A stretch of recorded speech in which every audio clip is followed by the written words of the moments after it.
Welcome, supporters, subscribers, viewers, and all MMA advocates alike. It's moi, your Forest Civil 101, your #1 information source for mixed martial arts around the globe, not just the UFC. In 2013, I am going to expand. We have the World Series of Fighting out now, with Strikeforce folding and Dream collapsing. I'm going to be looking at M1 Global, Bellator a lot, and especially women's MMA. I'm going to keep a close eye on women's MMA and see where the women that don't get so lucky and get a UFC contract end up going. Most likely, I can't think of anywhere other than Japan that has WMMA, unfortunately. But let's jump right into it. What I failed to neglect, I'm sorry that I said that completely backwards.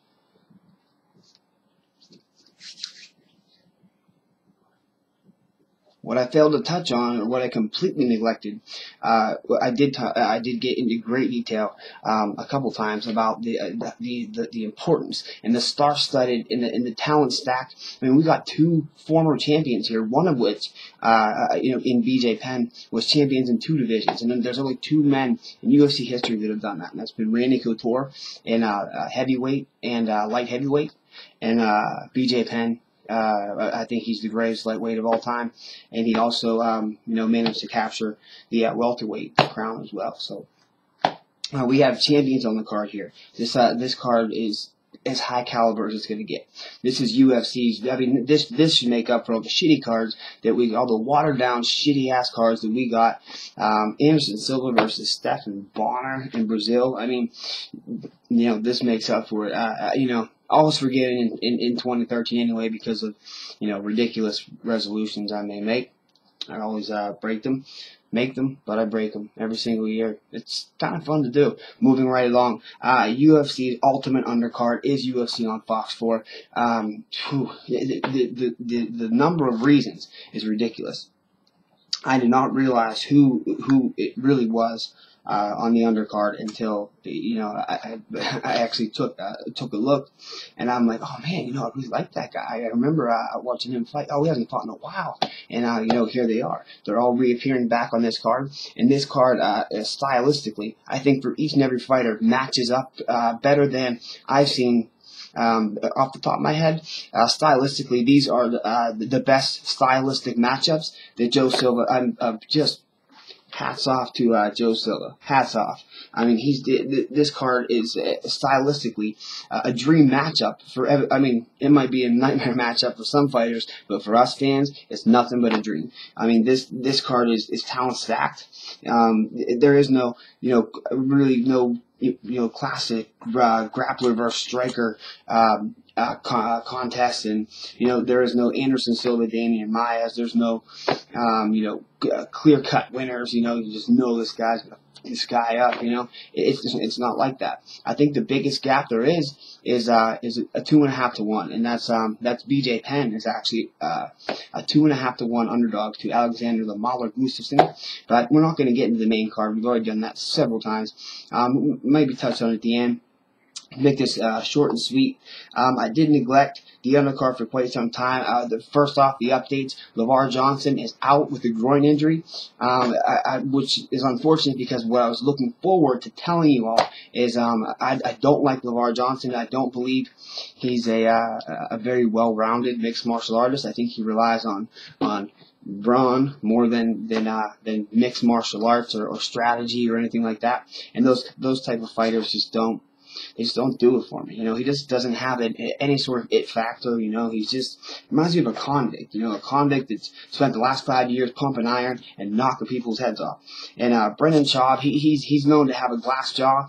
I mean, it's just a nice stiff jab from LeVar Johnson. We all saw what happened to him when Big Nog's fists hit him. Imagine LeVar Johnson's mean hockey-like uppercuts that he gets off when he gets his opponents against the cage. I mean, we would see Brendan Schaub just crumble, and I mean crumble. If LeVar Johnson managed to get that in, he would have to get that to the ground. But at least TVA, anyway, there is no replacement. As of right now, that fight is not happening. We got Scott Jorgensen on the card. One of my idols in the sport, Jens Pulver, actually told me that Scotty Jorgensen is one of the hardest hitters and one of the most difficult people to spar with, because he knows that he's going to be his head and hands are going to be in pain for the next 3 to 5 days. He knows that for a fact every time he spars with Scotty Jorgensen. He thinks, he thinks the world of this kid. He thinks that, he can pull something off. He's been looking good lately. As of late, Scotty Jorgensen's looking fantastic.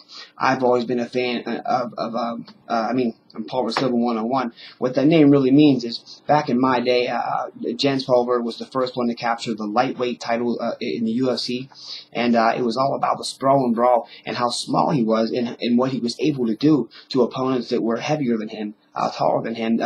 For example, the highlight reel knockout against John Lewis that he pulled off in the first round. I think just 1 minute, maybe less, into the first round. Jens Pulver just pumped a couple jabs, set up for that big left hand, and just put the 6 foot tall John Lewis down. I think Jens Pulver was 5'4", 5'5", maybe 5'6" at the very most, and he put him away with just one of those lefts. He's just a mini Chuck Liddell, So and then now we have fighters to the caliber of Anderson Silva that are just seemingly freight trains and completely unstoppable. So moving along, we have Dennis Seaver and Nam Phan. I am a huge fan of Mr. Nam Phan. Here's why. He has a ton of international experience. He's known all around the world. He's fought in Dream. He's fought. He went to the Ultimate Fighter House. He's a tough alum. He didn't make it the entire way through. I thought for sure that he was going to come out of there the victor, but he didn't. Nonetheless, he's put on some entertaining fights in the UFC. He'll be fighting Germany's own Dennis Seaver, who's known for that spinning back kick. Taekwondo background, pretty good at submissions.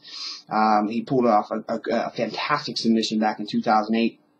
I can't remember who it was against, but that's when we really saw his jiu-jitsu game come into play, was about 2008, 2009. Until then, he was just primarily just a striker. Dennis Seaver's come a long way, and that to me is an exciting bout. Eve Edwards and Jeremy Stephens. We've got to talk about this fight because Eve Edwards, we want to talk about a wealth of experience and being, a seasoned vet.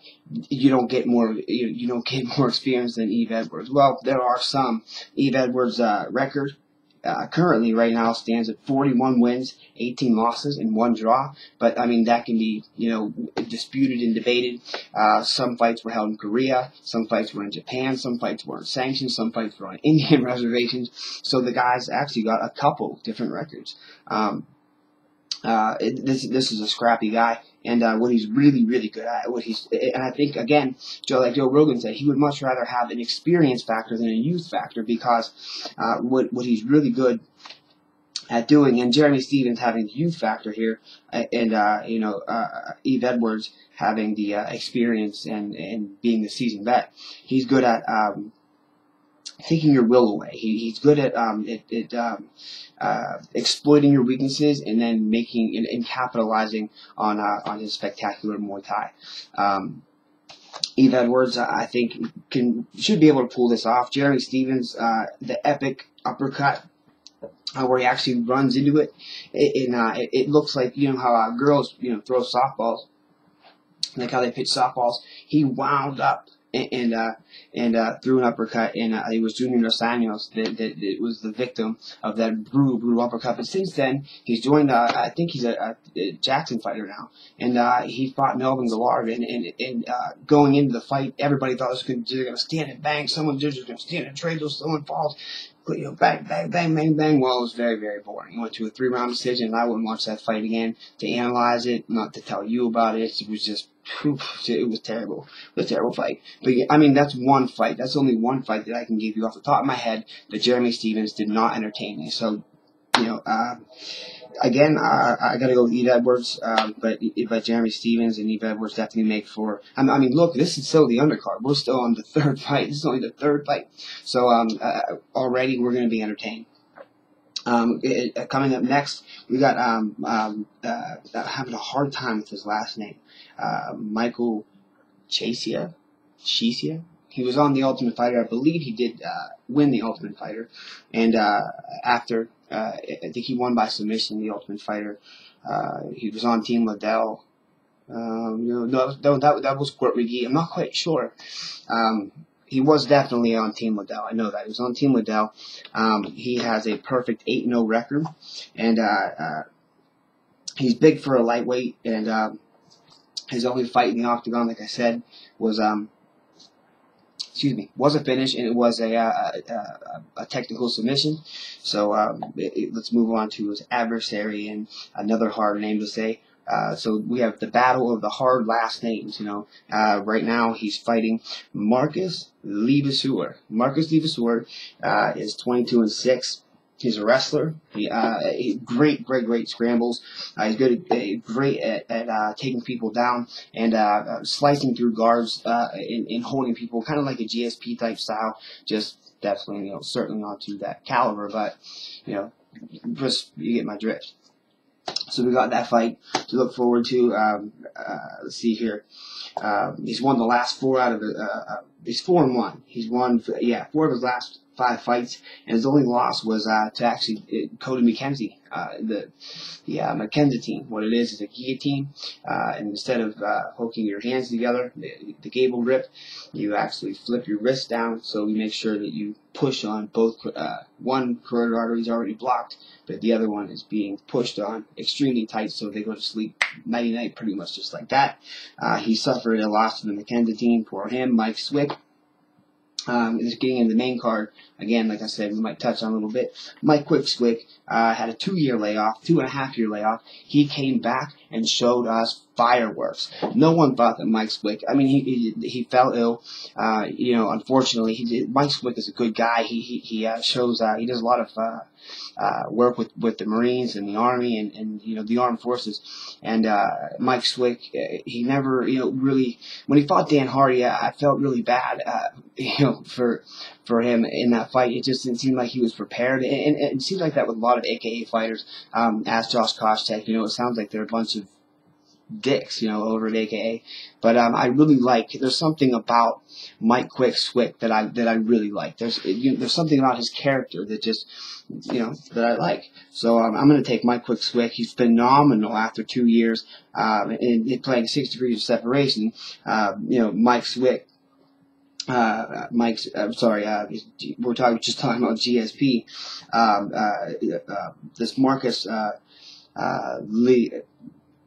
Levasseur holds a win over Carlo Prater, who currently, before that, held a win over Carlos Condit. Carlos Condit then avenged his loss to Carlo Prater via guillotine, and in these cards you can literally play 6 degrees of separation all day long just because of the star quality.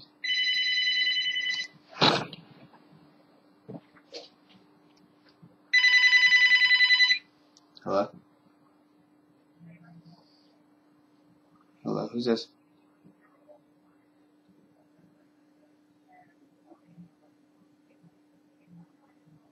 No, thank you.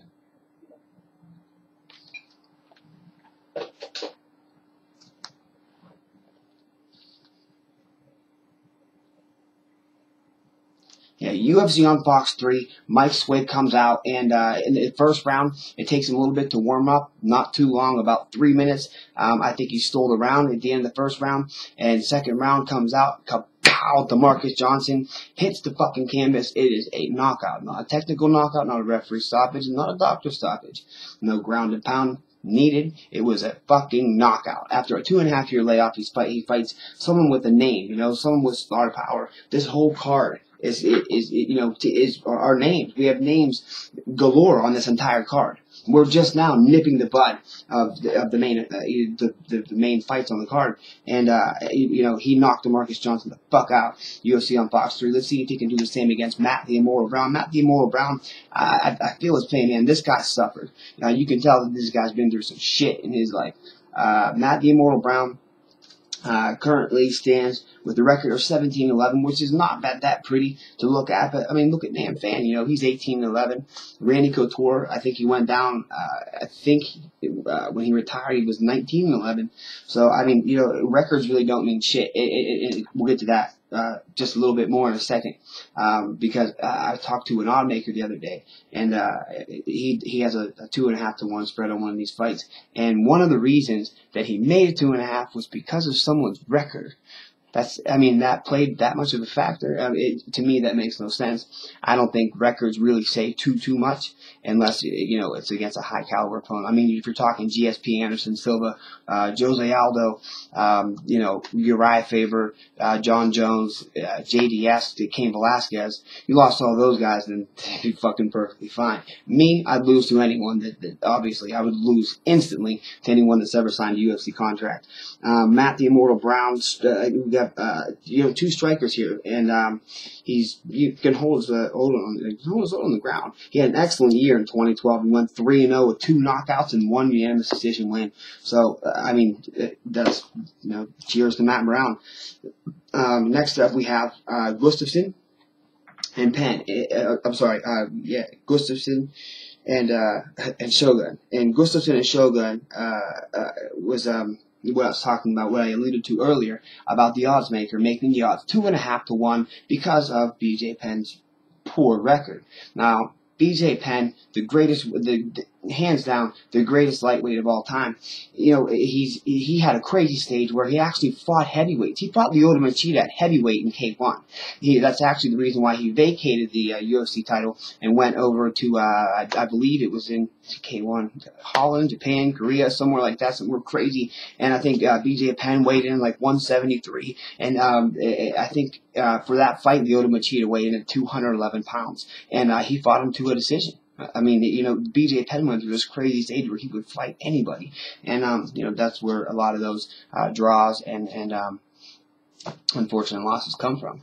But BJ Penn, nonetheless, is in phenomenal condition. I haven't seen, when I first heard that BJ Penn was coming back at 170 pounds, I thought the greatest lightweight to ever step foot in the octagon is going to come back to 170 pounds, where he just took a vicious beating at UFC 137 from Nick Diaz. But from that experience, he was extremely humble. He used to be the biggest shit talker, especially he didn't like Diego Sanchez at all. So he talks all kinds of shit to Diego Sanchez, even in the cage. He kind of took a page out of Diaz's book, talked shit in the cage to Diego Sanchez. He didn't like what Sanchez said leading up to the fight. And again, I'm going to be placed. I already recorded it. Just got to do some editing, some cutting, and we'll have a little talk about Mr. Sanchez and what his future may hold. It's quite an interesting video, and I can't wait to see some comments on it. But moving along. Shogun and Gustafsson. Shogun 21-6, aggressive striker, Brazilian Jiu-Jitsu black belt, youngest Pride champion of all time, former UFC champion, first one to solve the Machida puzzle. Unfortunately, he's gone 2-3 in his last 5, but I think this guy holds fight of the fucking decade. And I mean, when I tweeted, I hashtag FOTFD. Fight of the fucking decade against Dan Henderson. That was a 5-round war. No one was going down in that fight. I mean, they went down, but they weren't. They refused to lose. Both of these men would not lose. They just wouldn't lose, and I admire that. It's not only that I admire that. If you watch that fight, the blood, sweat, and tears, and the heart and conditioning that all went into making that fight so great, makes that fight probably one of the best fights in the last 10 years, if not the single-handedly the best fight in mixed martial arts history was Shogun Henderson. So yeah, that's one of those losses, and he has plenty of international experience. He's fought in Brazil. He's fought in Japan for Pride, all over the United States for the UFC. So, Shogun is no stranger. He's not going to wilt under any pressure. However, we have seen him gas out recently. That's his issue. Meanwhile, Gustafsson is not going to gas. Gustafsson is what I call the white John Jones. He's going to have a height advantage, a reach advantage. He's a youth advantage. He's maybe even a striking advantage. I don't want to say that yet. I think Shogun's a very extremely aggressive, go for it, fuck you, let's swing till someone drops, but with slight technique in there. So Shogun keeps it exciting for the crowd. But the whooping that Gustafsson put on Thiago, Thiago Silva, when the UFC went to Sweden, will go down the history books again as look, this guy's a prospect, and there's no other, there's no ands, ifs, or buts or questions about it. This guy's going to be, what I said was, this is just the fight that he needs, and if he does, in fact, get through Shogun, who I think he should be next up at the plate for John Jones, moving right along. Penn and McDonald. BJ Penn is in phenomenal condition. I will leave a link down here. You can see BJ Penn. When I first heard he was coming back, the greatest lightweight of all time, he's coming back at 170. When you've seen 170 before fighting Matt Hughes, GSP, you always seen him kind of having, like a little muffin top. His reach is 70 inches or something like that. A short little reach. And his ground game is spectacular. But, the reach, the pudge that he always carried around, no longer. This guy is ripped to the core. BJ Penn has easily a 6-pack, maybe an 8-pack. His muscle tone has increased tenfold, and he looks like he did everything right. Hopefully his conditioning won't play a factor in this fight, and it looks like that it's not going to. It's only a 3-round fight. I believe so. I believe it's only a 3-round fight. BJ Penn is not going to get tired. It doesn't look like it to me anyway.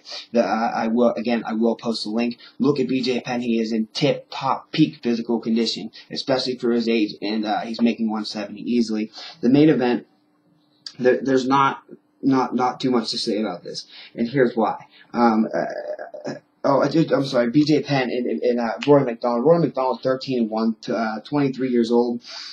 He has excellent throws. He destroyed Nate Diaz. He fucking destroyed Nate Diaz. Do you understand? I mean, if you've seen the fight, good for you. If you haven't, you gotta see the fight. He fucking destroyed Nate Diaz. Rory McDonald, Nate Diaz didn't have a prayer in that fight. He had no answers for anything. He had no answers for the throws, the wrestling, not even the striking in that fight. He really put it on Nate Diaz.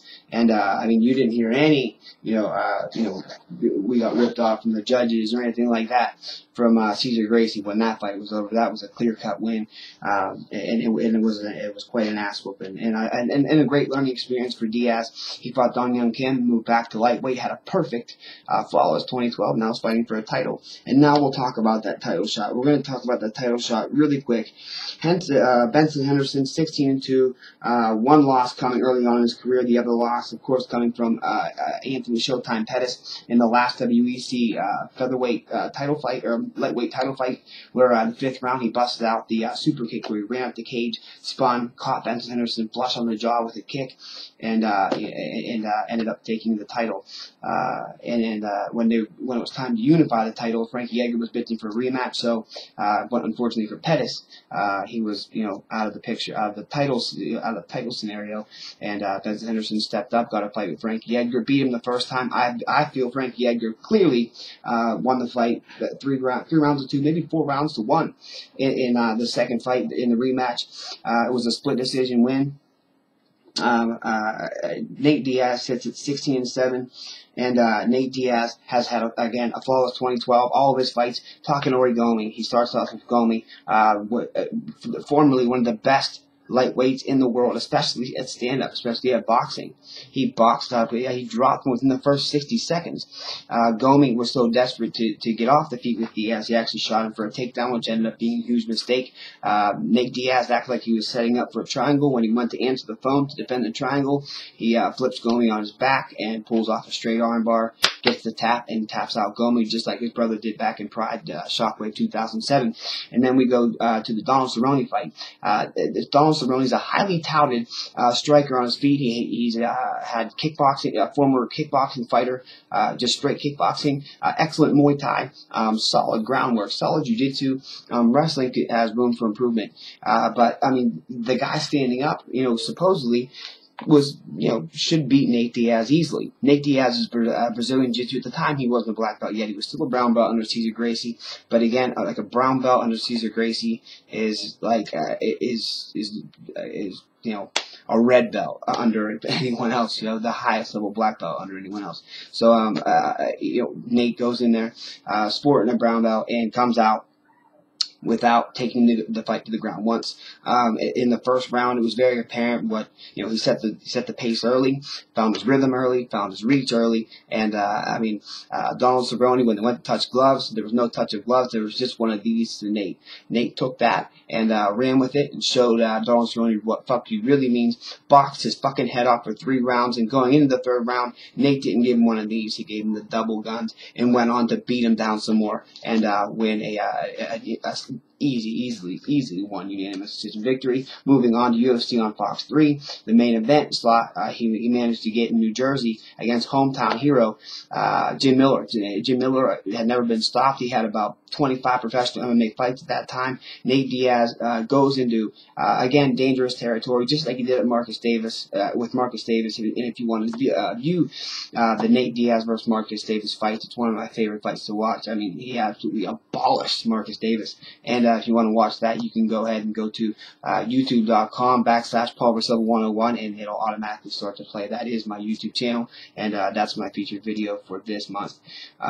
In celebration of Nate Diaz's first UFC title shot, I figured why not put up one of my favorite fights. So Nate Diaz is going into this thing with boxing and jiu-jitsu, and Benson Henderson's going into this with a background in taekwondo and wrestling. So what's it going to be? Is it going to be the Dukes of Diaz and the submission game of Nate Diaz, or is it going to be the wrestling and the kicking that comes with the taekwondo background of Bendo? What's it going to be? Is it going to be the Dukes of Diaz or the kicks of Henderson? Is it going to be the wrestling of Henderson, or is it going to be the submission game of Diaz that's going to stifle that wrestling when he shoots him for a takedown? He might just shoot right into a guillotine. And they say Benson Henderson's untappable. I've said he's unsubmittable, but look, no one's unsubmittable. And if there's anyone in the UFC, especially in the lightweight division, that can put a tap or put him to sleep or possibly snap a limb on Benson Henderson, it would be Nathan Diaz, a solid black belt under Cesar Gracie, and he's been training jiu-jitsu now for just entirely too long. They roll every single day of their lives. They're tireless workers.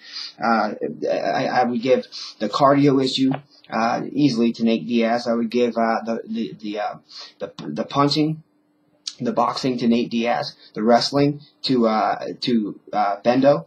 I would give the Muay Thai edge to Bendo. I would give the BJJ edge to Diaz. So it's fucking 50-50. What the fight is a fucking coin toss. I can't come up with it. I've ran over every scenario, every possible scenario, 7,000 times in my head, and I cannot pick a clear-cut winner. Of course, I am a Nick and Nate Diaz fan right now. Nick and Nate Diaz are two of my favorite fighters. Two of my top 5. Both of them are on there.